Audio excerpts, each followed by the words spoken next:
Wizards of the Coast admitting mistakes and apologizing to the players during the fourth quarter results on their conference call is just music to my ears.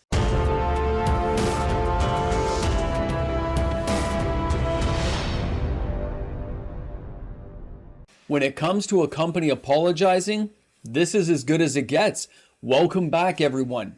MTG Moxman here. Thanks again for being here on the channel with me today as we unpack the conversation, the conference call for the fourth quarter earnings that Chris Cox had to the investors. Guys, there's a lot to go over here inside the conference call itself, the answers he gave to the investors at the end, and I've got some slides to go over, and I've listened to this several times. I really wish you could see the body language, but of course they don't do that in a conference call. It's just there's no video going on.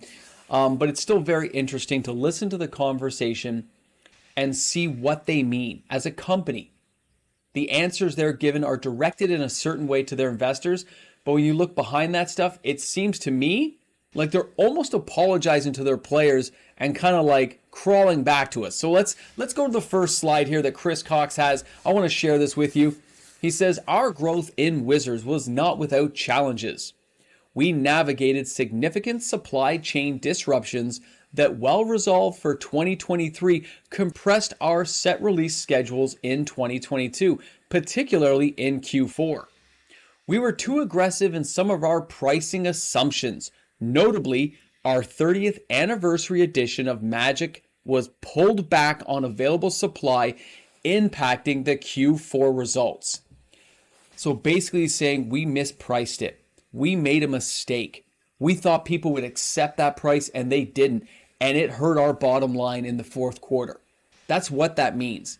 And that is just music to my ears. It is admitting a mistake, telling your investors we did something wrong. We had to pull the supply off and now we have it sitting in a warehouse. And I'll get to that later in the video about warehousing costs that they do discuss in the answer period with the investors, guys, with overstock issues. But it's one of those telling signs when a company like this goes forward and says we had to pull this off the shelf. It wasn't selling well. We mispriced it. We barely sold any. And that impacted our cash flow. What we expected to have was not there. And guys, they lost like $129 million over the course of that entire fourth quarter. But at the same time, they didn't lose it in Magic the Gathering. They didn't lose it in Wizards of the Coast. It was other products that they're warehousing, other sales at Christmas time that were the dragging indicators on their margins, but they still lost sales that they thought they were going to get in Magic. And they admit that right there. When he says we made some pricing assumptions that didn't follow through, good on us as the players for sticking up for ourselves. And I'm glad that Wizards of the Coast acknowledges that they mispriced it. And that's what they're doing right there. To me, that's an acknowledgement that, hey, we messed up. Sorry about that. But it gets a little bit better. Let me jump to the next slide here. Let's go to Dungeons and Dragons here. Lastly, on D&D, we misfired on updating our open game license, a key vehicle for creators to share or commercialize their D&D inspired content.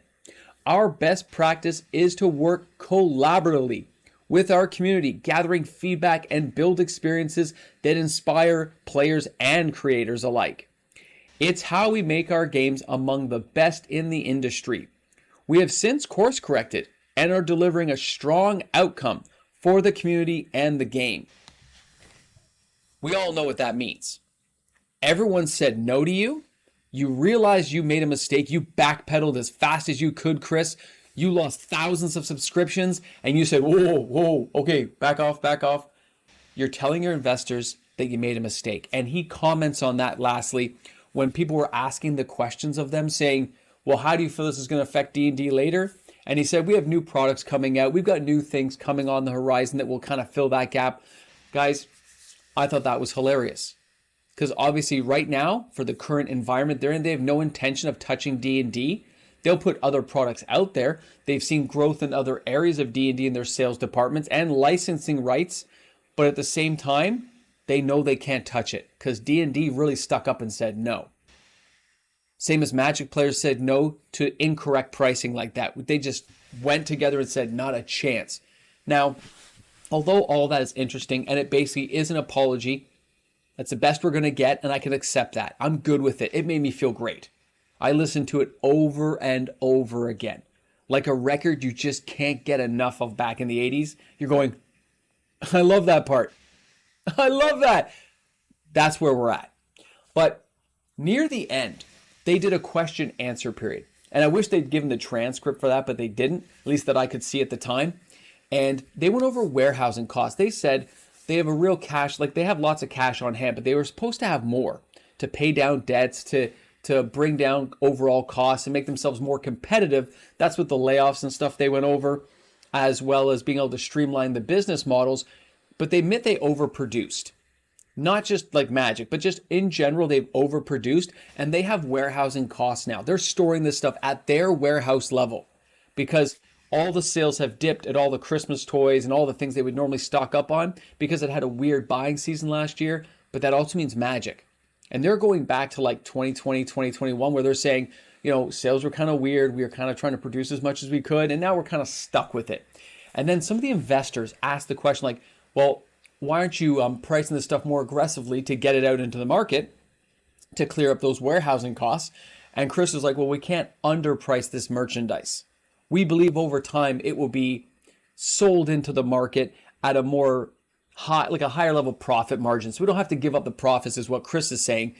But they did ask, why aren't you just selling this stuff off, clear the room, save the warehousing costs? Because it's stuff like the 30th anniversary sitting in their warehouses right now that they're storing at their level because they know they can't sell other Magic products that got produced. They probably don't want to destroy it yet, although they're probably getting close to that because they can do it as a write-off.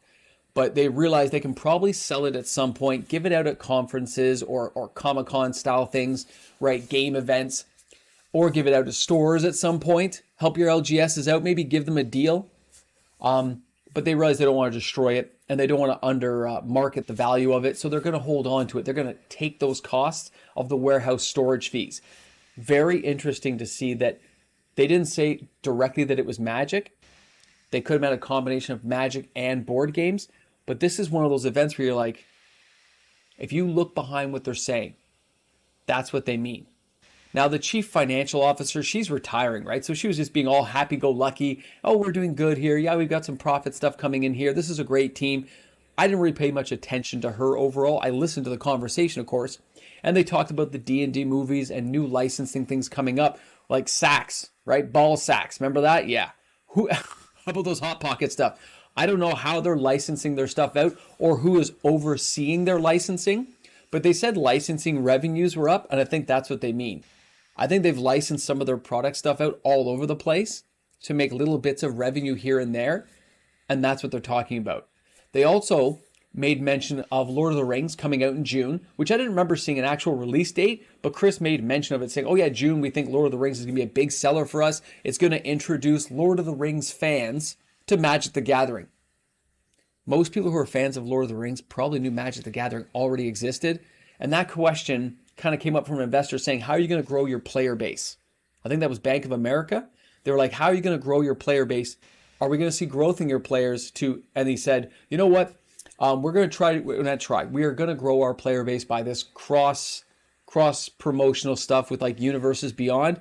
But he also said, never doubt the R&D department at Magic the Gathering. They have all kinds of ways of getting players involved and growing the player base. I didn't like that answer because that was not an actual thing. Like he said, at least with Lord of the Rings, it's a cross-promotional thing. We'll get players from there, which is possible. Some players will come over. I think they've got to be more competitive on the pricing, which some people kind of suggested on the investor side. And he admitted that they're going to have some pricing things for games. He didn't say specifically Magic the Gathering, but we might see some cheaper products. But what I found really good to hear was the fact they admitted that it was a wonky 2021, 2022 supply chain issues.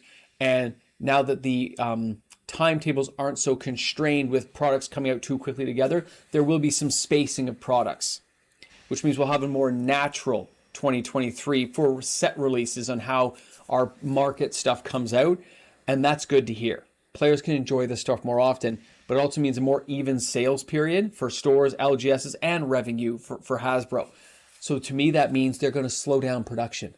They realize they've oversaturated the market. So if you look behind the scenes at that kind of thing, to me, that means they're going to slow down production of everything They're still going to produce at their timetable, but they're going to make less Magic, less Monopoly boards, less Risk board games. They're going to make less of each to not have so much overstock sitting in their warehouses. Pay attention to that if you're a flipper investor, because that's important news. That's important, and that's what I heard. So I find that very interesting. It makes me a lot more bullish on some of the products we have out right now, that I don't think restocks are coming for a lot of these, and they've already turned the page.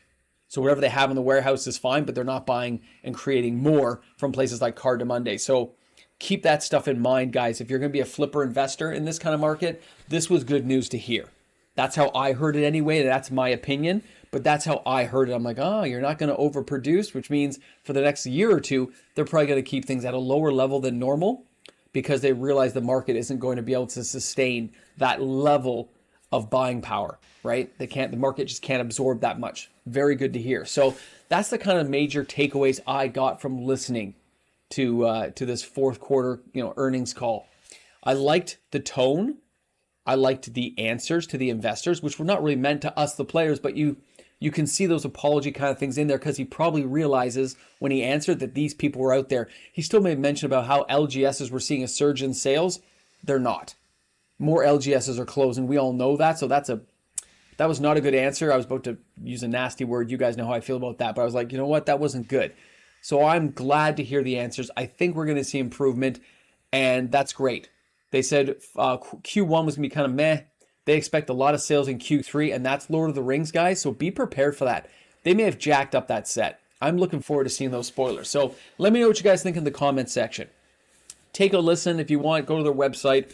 Go to the investor section. You'll see the earnings call. You can listen for yourselves. But if you haven't heard it, look at these quotes. Look at that information I gave you. And how do you feel about that?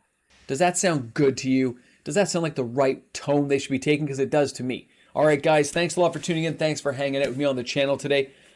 That's the best apology I think we're going to get from them, so I'm totally satisfied. I'll see you guys all tomorrow. Have a great day today. Guys, I got the best patrons in the world supporting this channel, so thank you very much for all that support each and every month, guys. Patrons are the ones who help pay to make this stuff happen. Thanks again to each and every one of you. You mean so much to me and my family. Thanks again. Here we are at the end of the video, guys. Welcome back. Thanks for hanging out with me today, because you're the ones who make it to the end. You're the ones who realize that the Necronomicon, it's just a book you shouldn't be reading from. It's not a recipe book. Have you noticed the pages are made from human flesh? Like, you don't read that book every day. And when something says Klaatu Verata Nikto, you probably should be paying attention to stuff like that. That's all I'm saying. One of those things to think about. But on to more serious things. Guys, I think this is the best we could have hoped for. This is the best situation for any of us who were hoping for a flat-out apology. Chris just saying the way he said things, that's as good as it's going to get. And I'm okay with that, because I knew what I was looking for. Overproduction being cut down, that feels awesome. How they're going to liquidate that storage stuff, I still think that's going to be an Amazon dump at some point. Maybe not a huge one, but they're going to move it through Amazon, I believe. Way to go, Cynthia. And yeah, interesting stuff to be told and heard about for sure. And what the future holds will be even better. Okay, I think they're going to come back a little bit stronger. We're going to see better products, but they got to work on that card quality, man. They got to work on card quality. For you guys in the Discord and stuff sending me these pictures, that is crazy to see that bad of card quality. They got to do more spot checks, man. Get Creed on this thing, man. Get him from the office, borrow him, send him out there. He's going to make sure it works out for us. Anyway, thanks a lot for tuning in, guys. Have a great day today. Go play some Magic.